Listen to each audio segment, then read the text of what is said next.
So itong Samsung Galaxy A03s ay yung pinakabago at pinakamura doon sa lineup ng A series ni Samsung. So ang magiging tanong natin dito, kaya bang makipagsabayan nitong A03s doon sa iba pang mga budget smartphones na lumalabas ngayon? Dahil dyan, ngayon pag-uusapan natin kung itong Samsung Galaxy A03s na ba yung smartphone na para sa'yo at worth it ba to sa presyo niya.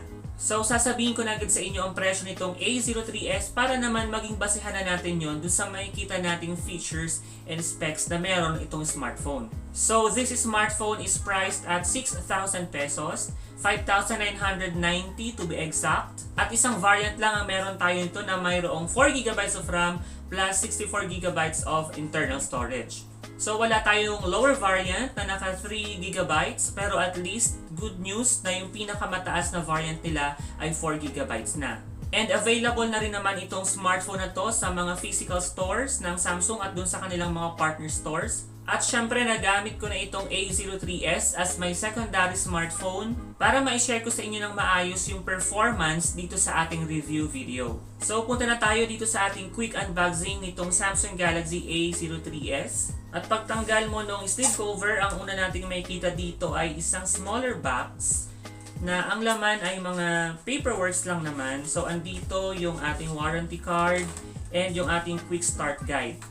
And of course, here is our device at andito pa yung ibang accessories. Andito yung ating 15W na power brick at yung ating USB Type-C na charging cable. And then makikita nyo dito yung ating SIM ejector pin. At may maliit pa tayo ditong compartment at pag inopen natin, dito naman natin makikita yung ating earphones. So ito lang talaga yung laman ng ating box at siguro nagtataka or naghahanap rin kayo kung nasan yung ating free na jelly case. Sadly, hindi talaga sinamahan ng Samsung na free jelly case itong ating A03s. Pag-usapan na natin itong Samsung Galaxy A03s at kung may gusto lang kayong malaman na specific feature nitong A03s, pwede nyong i-check yung ating video chapters na nakalagay dito sa ibaba. So tanggalin na natin itong ating protective plastic.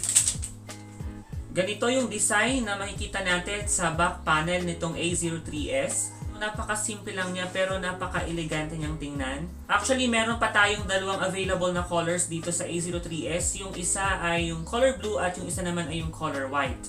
This is plastic material na textured matte finish. Kaya hindi siya ganun talaga nagdudumi or nagpipick up ng fingerprints. Well, gustong-gusto ko talaga tong design na meron tong A03s kasi hindi siya nalalayo dun sa itsura ng kanyang mga big brothers na A-series katulad ng A52 at ng A72. Actually, napaka-comfortable gamitin itong smartphone na to dahil sa manipis lang siya, curve pa yung kanyang back panel kaya napakaganda niyang i-grip dito sa kamay.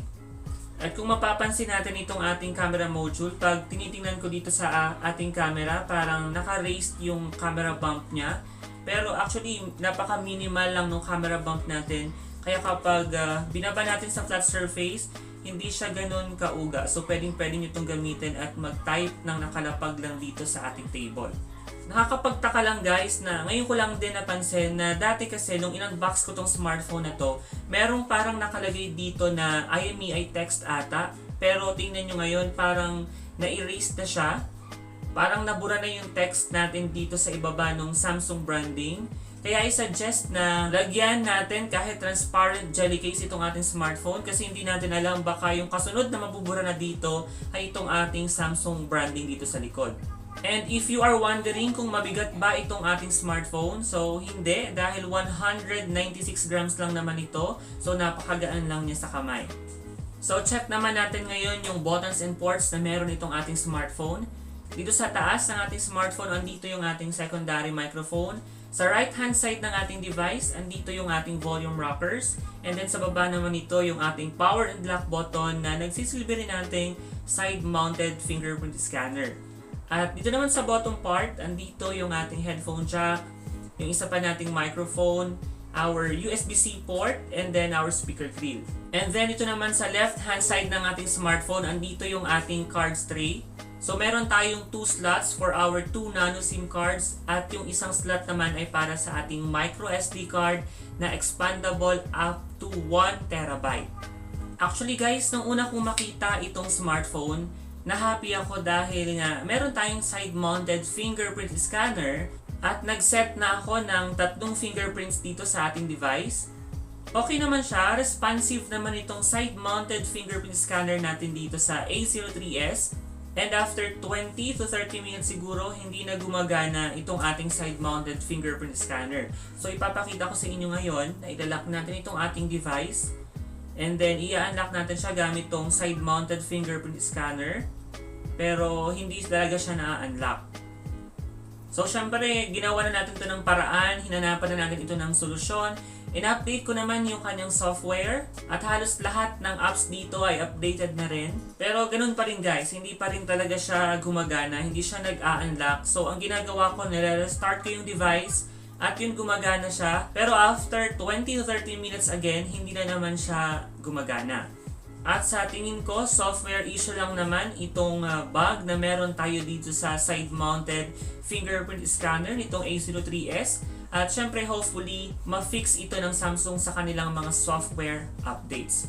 So kayo guys na user na nitong A03s na nanonood nitong ating vlog ngayon, pakishare naman dun sa comment section natin kung na-experience nyo rin ba na hindi gumagana itong ating fingerprint scanner. Pagdating naman sa display nitong ating A03s, meron tayong 6.5-inch HD Plus PLS LCD display. So yung PLS guys ay LCD panel na mismong dinevelop ni Samsung. Sabi nila mas better daw yung viewing angles kung i-compare natin sa LCD display lang.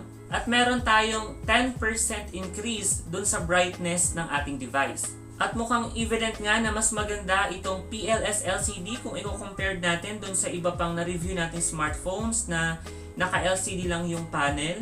Dahil okay na okay yung viewing angles natin dito, kahit i-tilt natin itong ating device, kitang-kita pa rin natin yung pinapanood natin dito sa ating screen. At napansin ko rin guys na napaka-sharp ng display na meron tayo dito. Hindi katulad ng ibang smartphone na naka 720p na makikitaan mo ng pixels. Pero pagdating dito sa A03s, mukha siyang naka 1080p na kahit nga 720p lang itong ating display. Siguro kasama rin talaga yun sa improvement na binibigay noong PLS LCD nitong Samsung. Mapapansin natin na meron pa rin tayong notch for our front camera na sana this 2021, katulad nung sinasabi ko dun sa mga nakaraang vlogs natin na dapat naka-punch hole cutout na tayo this year. Yung bezels naman natin dito sa device, manipis na rin siya, pero yung chin natin medyo makapalang ng konti, which is expected naman and acceptable para sa mga budget-friendly smartphone. Ang hindi ko lang guys nagustuhan dito sa display ng ating A03s ay may napansin tayong light leaks dito sa chin part ng ating display. So ayan, hindi siya masyadong visible kapag naka-light mode tayo, pero try natin i-turn on itong ating dark mode. Ayan, mapapansin nyo na meron tayong konting light leaks at pansin na pansin siya kapag naka-high yung ating brightness. Ayan, hindi ko alam kung napipick up ng ating overhead camera, pero andito siya sa chin. Hindi naman ganun kalaki yung light leaks niya, pero makikita pa rin natin. So, kumusta naman yung sound quality na meron itong ating Samsung Galaxy A03s? So, meron tayo ditong single down-firing speaker na okay naman yung pinuproduce na sound. Malakas siya, it's loud.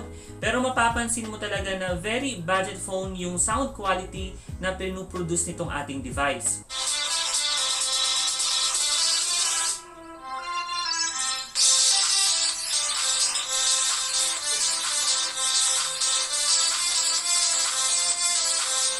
Para naman dito sa UI and OS ng ating device, meron tayong One UI Core version 3.1 based on Android 11. So baka nagtataka kayo bakit hindi One UI at One UI Core version yung nakalagay dito? Well, ito yung trimmed down version ng original One UI para sa mga entry level or budget level smartphones ng Samsung. So tinanggal dito guys yung ibang features na nandoon sa original One UI katulad ng Bixby, Always On Display, Windows Link, at Samsung Secure Folder. But at least retained naman yung mga pinaka-importanting features katulad ng Quick Share, Nearby Share, andito pa rin syempre yung ating Dark Mode, Scan QR Code, Bedtime Mode, Focus Mode, at yung Dolby Atmos na gumagana lang kapag i-connect natin itong phone sa Bluetooth devices or nakasaksak yung ating headphone. Well, sa tingin ko, isa sa pinakang edge nitong A03s kung ikukumpara natin dun sa ibang mga budget phones ay yung kanyang user interface. Itong ating One UI dito sa device na ito. Alam naman natin na yung One UI ay isa sa pinakamagandang Android skins. It's very clean. Actually, less na nga yung bloatwares dito sa ating A03s. At napaka-user friendly lang nung interface na meron tayo dito sa ating device. Siyempre, diba kapag meron tayong bagong smartphone at gagamitin natin ito, merong mga updates na available dun sa Google Play Store. At nung una kong gamitin tong smartphone na to, nahirapan akong i-update yung mga applications dahil lahat nakapending siya, hindi siya nag-update at hindi rin ako makapag-download ng apps. So kung nagpaplano kayong bumili nitong A03s at mararanasan nyo yung ganitong problem, so ang gagawin lang natin ay pupunta tayo dun sa settings, hanapin nyo yung applications or apps, and then you will search for Google Play Services. Hanapin natin yung Google Play Services. Pagkatapos hanapin nyo lang yung storage, and then click nyo yung Manage Storage and click Clear All Data. Okay. So ayan, so parang magre-refresh siya. And then mag-start ng mag-update yung mga apps nyo at pwede rin kayong mag-install ng mga applications. Ang chipset naman na meron tayo dito sa Samsung Galaxy A03s ay ang MediaTek Helio P35. Alam natin na medyo hindi bago tong chipset na to. Actually, this is a 2-year-old chipset. At meron tayong 4GB of RAM plus 64GB of storage. So ipapakita ko sa inyo ngayon kung paano magpa-perform itong Helio P35 dito sa Asphalt 9.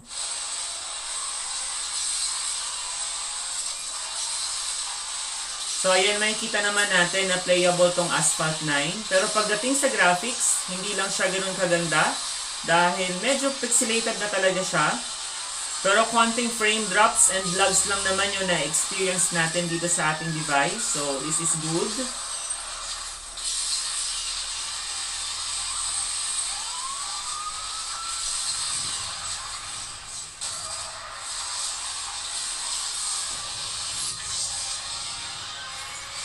So pagdating naman dito sa camera ng ating device, meron tayong triple rear cameras, 13 megapixels for our main shooter, 2 megapixels for our macro lens, at 2 megapixels for our depth sensor. At meron namang tayong 5 megapixels para dito sa ating front camera. Yung pinuproduce na outdoor shots natin dito sa ating rear camera ay okay naman. Kung makikita nyo, okay yung ating dynamic range. Dito sa photo, kitang-kita yung ating ulap dito. Sharp din yung image na makikita natin. Pero yun nga lang, medyo maputla yung ating photo. Medyo flat yung color niya. Hindi siya ganun ka-vibrant. Pagdating naman dun sa kanyang 5 megapixels na front camera, medyo soft yung ating photo kapag hindi enough yung lighting na nandoon sa ating paligid. Pero kapag nag-selfie ka naman outdoor, doon na magiging sharp yung ating image at makikita mo na okay din yung kanyang dynamic range. At katulad ng ating rear camera, yun lang, hindi gaanong vibrant yung ating photo dito. For the battery naman guys, meron tayong 5,000 mAh battery capacity. Napakaganda ng performance ng battery na ibinigay sa akin itong device na ito. Halos tumagal siya ng almost 2 days with a single charge. Yun nga lang, medyo matagal yung charging time ng device na ito dahil kahit naka-USB Type-C tayo dito, hindi pa rin siya supported ng fast charging at inabot tayo ng halos 4 hours sa pag-charge ng device na to. At may napansin na naman tayo habang sino-charge itong device na ito dahil nakita natin na naka-cable charging lang siya instead of fast charging. Kasi dun sa mga smartphone, Samsung Galaxy devices na nagamit ko before, kapag naka-indicate yung cable charging, so ibig sabihin na very slow charging yung nangyayari dun sa yung device. So abangan na lang natin yung mga future software updates kung magagawan ba ng fix ito ng Samsung. At dyan nagtatapos guys ang ating review video para dito sa Samsung Galaxy A03s. Pero syempre, ibibigay ko pa rin sa inyo yung ating pros and cons to help you decide kung nagpaplano kayong bumili nitong smartphone na to. For the pros guys, unang-una, meron tayong magandang design dito. It's very 2021. Meron tayong 4GB of RAM. Meron pa rin tayong headphone jack at naka-USB Type-C itong ating device. Syempre, naka-PLS LCD display tayo dito at yung One UI na ginagawang maganda yung interface nitong ating smartphone. So ano naman yung mga naging problema natin dito sa device na to? Unang-una, inactivated yung side-mounted fingerprint scanner nitong ating device. Pangalawa, sadly meron tayong light leaks at yung ating chipset na MediaTek Helio P35 na hindi na ganon kaganda yung performance pagdating sa mga heavy games. And lastly, medyo matagal talaga i-charge itong ating smartphone. So, para kanino ko ba maire-recommend itong smartphone na to? Siyempre, unang-una dun sa mga nag-online classes. Pangalawa, dun sa mga smartphone user na light tasks lang yung ginagawa dun sa kanilang mga smartphones o nag-access lamang ng kanilang mga social media apps. Obviously, hindi ko maire-recommend itong smartphone na to kung ikaw ay isang heavy gamer. So, yun lang guys. Kung meron kayong mga tanong regarding with this smartphone, i-comment nyo lang yan at nagre-reply naman ako sa inyong mga comments. At kung nagustuhan nyo itong ating video, syempre huwag nyo kalimutang i-like, mag-subscribe na rin kayo dito sa ating channel at i-hit na rin yung notification bell para hindi nyo ma-miss out yung mga upcoming uploads natin. Thank you so much for watching. My name is Kevin and see you in our next video.